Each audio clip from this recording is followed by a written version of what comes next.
მოგესალმებით, ეს არის გადაცემა სოხუმი თბილისი. დღეს ჩვენ ვისაუბრებთ იმაზე, თუ როგორ ნიშნავს რუსეთის ფედერაცია აფხაზეთში ეგრეთ წოდებულ ელჩად მის ერთ-ერთ გუბერნატორს. დღეს ჩვენი სტუმარი გახლავთ ჩვენთვის გადაცემები გიორგი ჯახაია, ბლოგერი. გიორგი, მოგესალმები. მოგესალმებით.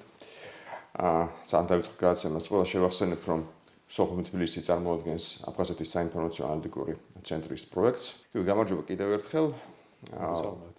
რამდენიმე ძალიან საინტერესო ამბავი მოხდა აფხაზეთში, გაირკვა, რომ ელჩად ინიშნება გუბერნატორი, ერთ-ერთი გუბერნატორი.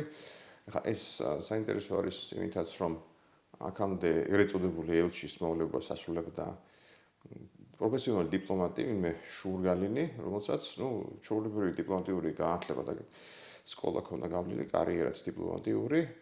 და ალბათ თვითონ სოხუმში წახმული იყო, რომ ესე ვთქვათ, ტიპიური ელჩია და ეხლა ინიშნება ჩვეულებრივად ერთ-ერთი გუბერნატორი და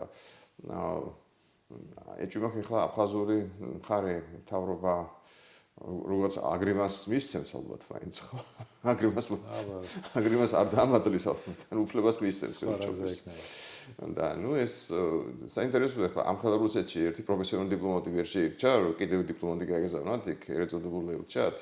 მაგრამ რა თქმა უნდა, ეს ალბათ დაბედნახები სიგნალია პირდაპირ, რომ ეს არის სიმბოლო იმისი, რომ რუსეთი განიხილავს აფხაზეთს როგორც საკუთარ გუბერნიას და იქ დანიშნავს საკუთარ გუბერნატორს. ანუ ერთი გუბერნატორი ერთი რუსეთის რეგიონიდან გადავა მეორე რუსეთის რეგიონში. ეს იქნება რუსი მოქალაქის თვალით დანახული აფხაზეთი.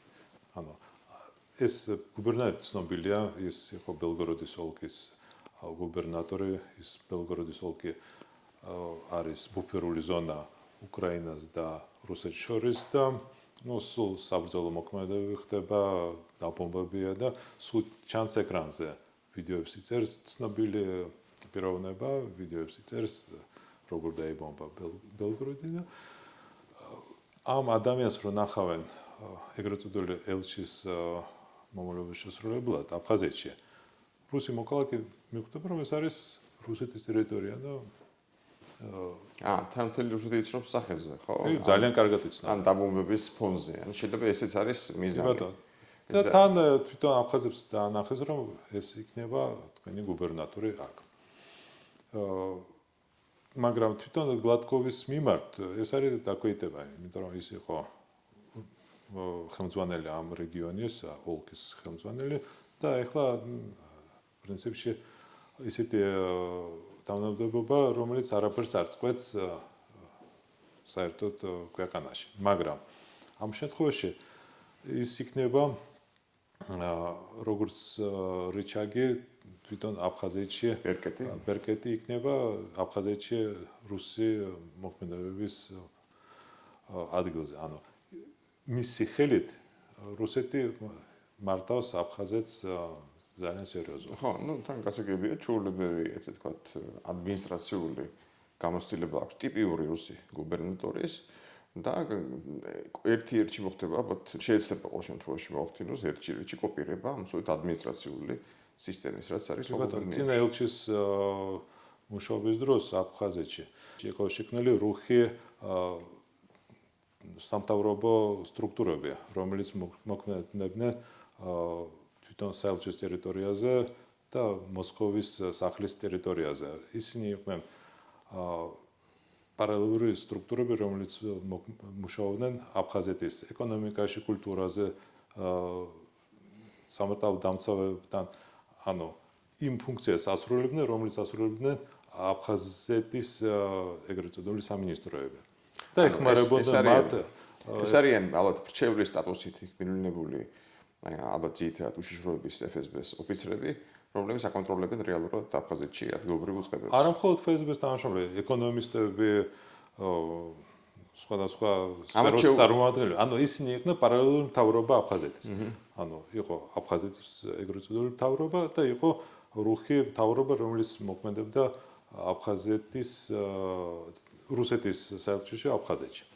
ამათ შეუვარდა ეს კანკვარჩია ცნობილი ის. არა, ესენი ცალკე იყვნენ, ესენი იყვნენ არჩევნების დროს მივლინებულები. პოლიტექნოლოგები, რომელიც მაგრამ გარეთ იყვნენ. ამ სახლში არ იყვნენ ზუსტად რომელიც შეახსენე. არა.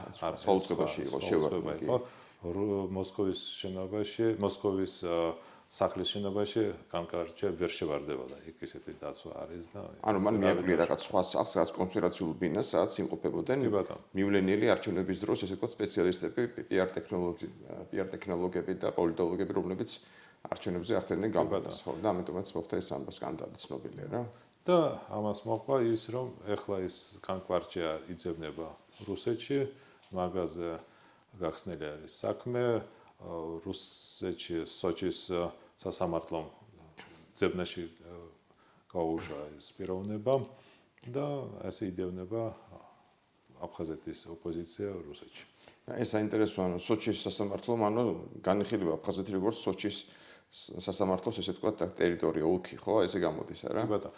ანუ სამართალდამცავების ორგანოების მიერ ფაქტზე ხდება რეაგირება იმ ტერიტორიაზე, სადაც მოხდა რაღაცა ბოროტმოქმედება.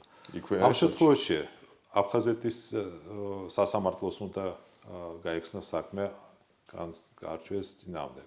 მაგრამ ამათმა არ მიიღეს საქმე მსვლელობაში. უпростоრად დაიწყეს, მაგრამ პარლამენტო უარი თუ. დეპუტატია. შეუძლება ჩვენს მაყურებელს კანკვარჩი არის დეპუტატი, რომელიც არჩევნების დროს შეუვარდა მოკლედ რუს პოლიტექნოლოგებს აი რაღაც კონსპირაციულ ბინაზე იქ მიაკვლიეთ და ამის შემდეგ იძებნება პრაქტიკულად. მაგრამ რუსეთის სასამართლო თქვა, რომ ნებისმიერ ტერიტორიაზე, სადაც არ უნდა მოხდეს მსოფლიოში რუსი მოქალაქეების მიმართ რამე თავდასხმა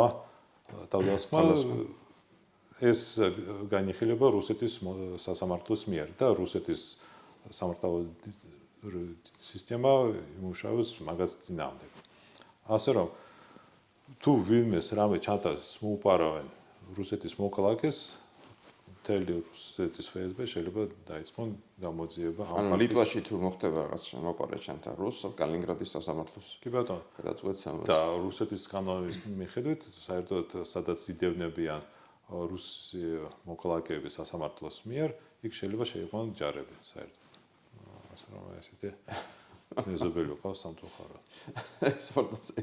სამსაიდურის დეტალებია და აი ამ სიტუაციაში გამორიცხავ რომ ჩვენი ერთ დღეს მოხდეს კანკვარჩიას დაკავება თვითონ აფხაზეთში და წაყვა გადაყვანა მიჩი რუსეთში. თუ ჯობით ერთი არ ამგონია რომ ეს იქამდე მივიდეს საქმე, თვითონ სამართლო თქვა რომ ჩვენთვის საქმე ისეა რომ ის ვერ გავა აფხაზეთის პარკლებს გარეთ. თვითონ თქვა ეს არის მაგათი მიზანი რომ არ გავიდეს რუსეთში. დარჩა ეხა აფხაზეთში, აი ეხა ამ ფონზეც, აი კვარჭიასნაირის პიროვნებაც კი, ეხა კვარჭია არ ყოფილა ეხა ისეთი ლიდერი როგორც ეხლა, რომელსაც შეეძლო რაღაცა. ნუ არიან ლიდერები. ამბოხების მოწყობა. მაგალითად ადგურ არძიმბა. ხო და ამძიბაც ხო განეიტრალებული აშკარად დარჩენს. არძიმბას სიმამრე არის ყველაზე დიდარი აფხაზია მსოფლიოში. ის არის მილიარდერი, ცხოვრობს რუსეთში და მაგასთან თავისთავად რუსეთის FSB-ს აქვს გზა მივლენ რაღაცას ეთქვენ და ის მერე ეუბნება ადგურს. ან გაგრძელი ან შეწყვეტეს მუშაობა. მაგრამ ხო ადგურმა შეწყვეტა მუშაობა ფაქტია კი. და ამ ფონზე ვინ დარჩა ეხა კანკვარჩია თქო არ არის ის ფიგურა რაც აძინება. პოლიტიკური ველი აფხაზეთში არის გასწორებული, ასე რომ ძნელია ეხლა რომელიმე სხვა ოპოზიციონერი მოწევნა რომელიც რამეს იტყვის რუსეთის წინააღმდეგ, იმიტომ რომ არავის არ უნდა რუსეთის მოქალაქეების დაკარგვა და ინაგენტად გამოცხადება. ხო, იმიტომ რომ ხა ერთ რუსეთში გაადიოდნენ პრობლემამდე, ხა ისე დაიკარგება რა გამოდის ახლა ივლი, რავი, გაგრასო ხუმის მარშრუტით ხო? კი ბატონო. დამთავრდა. ეგეთი საინტერესო თემა ახლა ადრე მახსოვს, როცა იკრიბებოდა 200 კაცი მიტინგზე, ნუ 200 შეიძლება, მაგრამ 500 კაცი რო იკრიბება მიტინგზე, უკვე სერიოზული საფრთხე არსებობდა მთავრობის დამხობის და 1000 კაცი თუ შეიკრიბებოდა, მთავრობა ემხობოდა. ხო, 2000 კაცი იყო საკმარისი რომ გადააგდონ პრეზიდენტი. აი ესე ხდებოდა და ბოლო პერიოდში არ იკრიბება ამდენი ადამიანი, მაგრამ დაუშვათ ამდენი ადამიანი შეკრიბეს. იმის შემდეგ, იმის ფონზე, ახლა შენ კარგად იცი რა სამუშაო გასწიე კირიენკო ბოლო პერიოდში არა. აი ამ სამუშაოს, გაწეული სამუშაოს შემდეგ როგორია თუ ვიღაც მოახერხებს 2000 კაცის შეკრებას. დასრულდება კვლავ პრეზიდენტის დამხობით? არა. ეს არ დასრულდება, იმიტომ რომ ძალიან გაძლიერებული არის ადგილობრივი ძალოვნები, გადაიარაღება მოხდა მაგათი, გადამზადება მოხდა რუსეთის ხელფასებით გაუზარდეს. ხელფასებით გაუზარდეს მაგათი კოლეგებმა დაეხმარნენ მომზადებაში, ასე რომ როგორც 93 წელს ამზადებდა რუსეთი აფხაზებს ჩვენს წინააღმდეგ, ახლა მომზადდეს აფხაზები საკუთარი მოსახლეობის წინააღმდეგ. ასე რომ არ ამგონია რომ იქ საკმარისი ძალა გამოვიდეს ქუჩებში რომ გადააგდონ მთავრობა.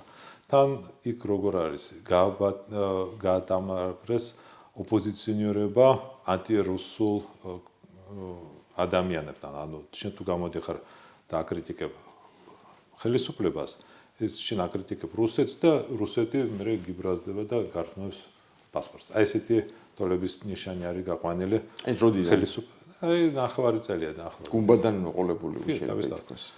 ანუ აი ნარატივი ესეთია რომ შენ თუ გამოდიხარ ხელისუფლების წინააღმდეგ, შენ გამოდიხარ რუსეთის ინტერესების წინააღმდეგ. და რუსეთის ინტერესების წინააღმდეგ თუ გამოდიხარ, ეს ნიშნავს შენ დაკარგავ პასპორტს და ხო, რუსეთის შენ პენსიას და მის ხარჯზე ხარ და აკრიტიკებ მას და თავისთავად ცხადია კარგავ იმას სიკეთეებს, რომელიც ამ პასპორტს მოაქვს. ნუ რაღაც ლოგიკა არის ამაში ნამდვილად კი. კი ბატონო, და ამიტომ ყველა აბსოლუტურად არის გაჩვენებული, ადრე რომ წერდნენ პოსტებს, ეხლა არაფერი არ წერება. ფაქტი არსებობს, აი მაგალითად ბლოგერი ირაკლი ბჭელავა აქტიური ადამიანი იყო, რომელიც აკრიტიკებდა აფხაზეთის ხელისუფლებას, აკრიტიკებდა რუსეთის ხელისუფლებას, აი ბიჭვინტის აგარაკთან დროს. დაიჭირის ამის გულისთვის გასროქეს, ხო ციხეში ზის იმაში, როსტოვში. ამის მერე ყველა ძალიან ისე ფრთხილად წერს ანონიმურად გაუსცენოთ რომ ბიჭვინთა იყო პრინციპში პირველი სერიოზული დათმობა ტერიტორიული, სადაც მიაღწია რუსეთს. არ იყო დათმობა. ამათმა მაინც დაიცვეს ბიჭვინთა იმისგან, რასაც ითხოვდა კრემლი. კრემლი ითხოვდა გადმოცემას, საერთოდ, ანუ ტერიტორიის გადაცემას. ამათმა გადაცეს იჯარაში 59 წლით. ხო, მაგრამ მაინც რაღაცად აქამდე ეს არ ხდებოდა არა? ხო, მაგრამ მაინც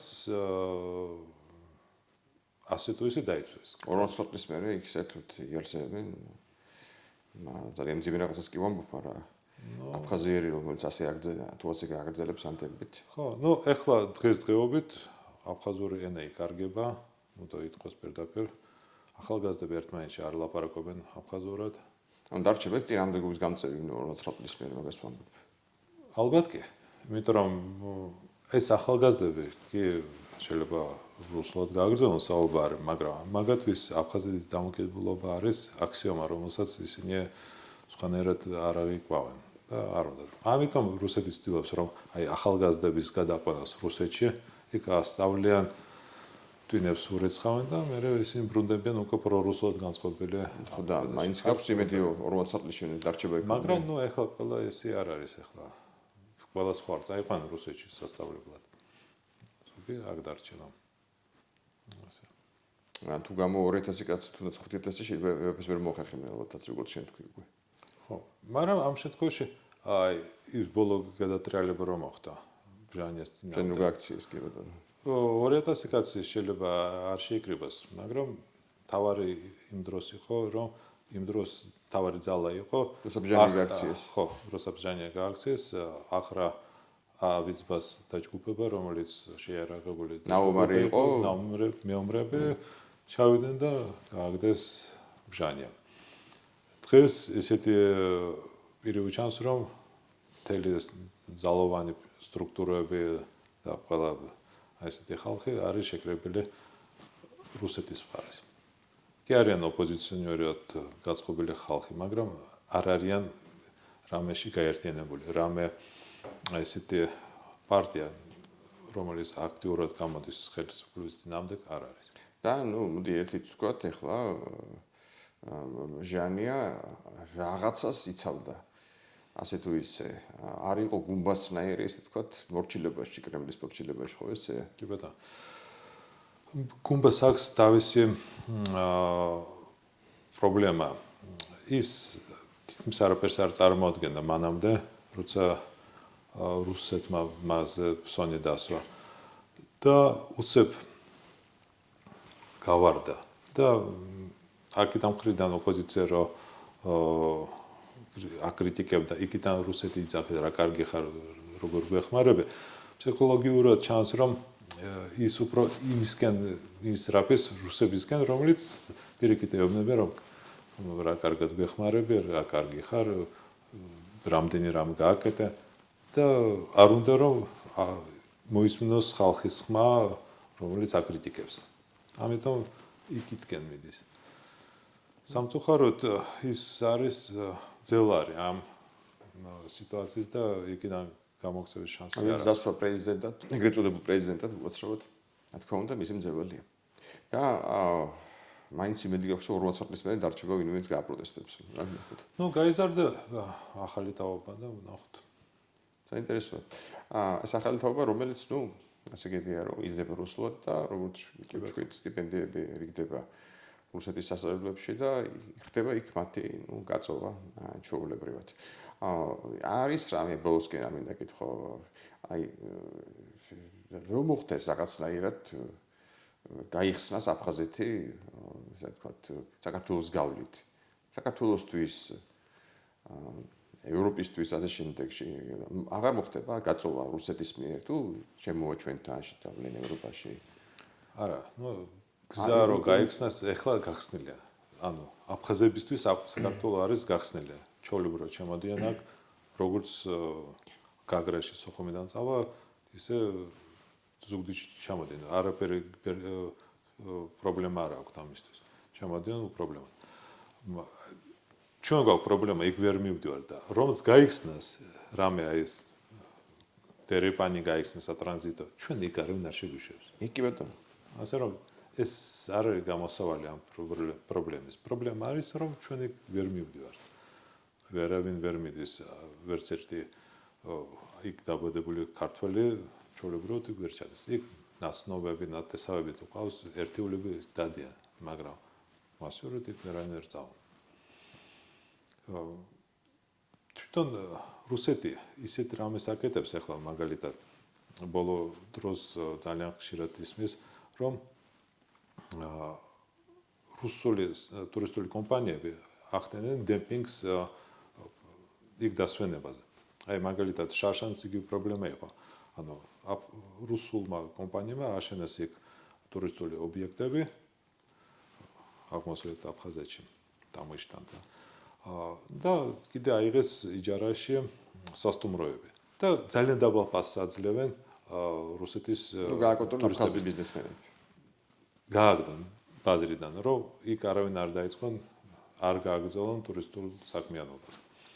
და რუსი ტურისტი რო ხედავს ესეთ პასს, თავისთავად მიდის იქ და აფხაზი რჩება შემოსავლის გარეშე. მეორე მხრივ, რუსეთის სახელმწიფო არ იგებს აი ბიუჯეტურ ფულს აფხაზეთში. იქ რაც პროექტები იქ, ანუ რა ხდება, ერთი მხრივ დამოუკიდებელ შემოსავალს აკარგინებს აფხაზებს.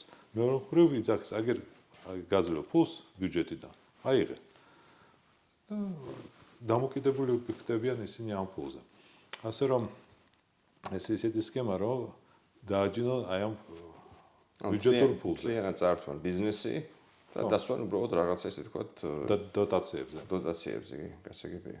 და რას უფრო გადის დრო, რა თქმა უნდა. და რაც უფრო გადის დრო, გუბერნიისკენ კი ბატონო, აი მიდისკენ აი გუბერნატორი დასვეს იქით-აქეთ. ჯერ არ დასვეს, მაგრამ უნდათ რომ დასვა. აი თუ მოინდომისკენ ისე და ისე მე მგონი თუ მოინდომენ დასვამენ როგორმე. უპრობლემოდ. კი ბატონო. ძალიან მადლობა დღევანდელი სტუმრობისთვის. მადლობა თქვენ. კი, ვეშოპიტებით მაყურებელს რომ მომავალში უფრო ოპტიმისტური გაცემები იქნება, მაგრამ ყოველთვის იქნება ალბათ საინტერესო მოვლენები აფხაზეთში, რომელსაც გავაშუქებთ. დიდი მადლობა ჩვენში დაბრუნდებით.